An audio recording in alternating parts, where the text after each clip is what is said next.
I can't stress enough how much a part of my identity being Catholic was as I grew up. This Enola woman doesn't want her face seen, but does want her voice heard. Yes, sad, disturbed, embarrassed at some level, even to identify as a Catholic.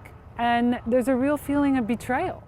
She's not alone, but are fewer faithful filling pews and collection baskets in the Harrisburg Diocese? And the sentiment is generally not, that the faithful are still coming and they're still committed to the church. Attorney Matt Haverstick represents the diocese and won't reveal exact numbers on attendance or contributions since the scandal. He's a little more forthcoming on the number of victims. I think a little over 100. And how much money a newly created fund will need to help them. That is going to be real. This is not a token effort or a phantom effort. This is going to be, in the quantum of millions. Haverstick insists collection plate money will not be used.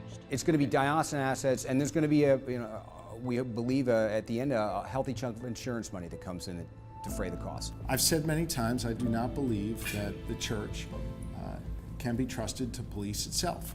Attorney General Josh Shapiro says a fund is good, but not good enough.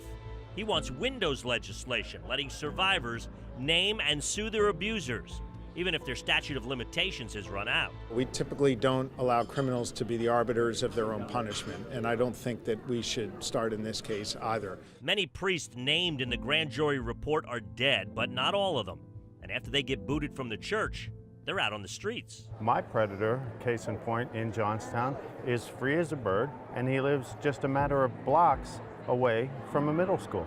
Free, no Megan's Law, free as a bird, won't be charged criminally, and no one really knows it. Also little known, the church is paying big money for lawyers and lobbyists to block that legislation.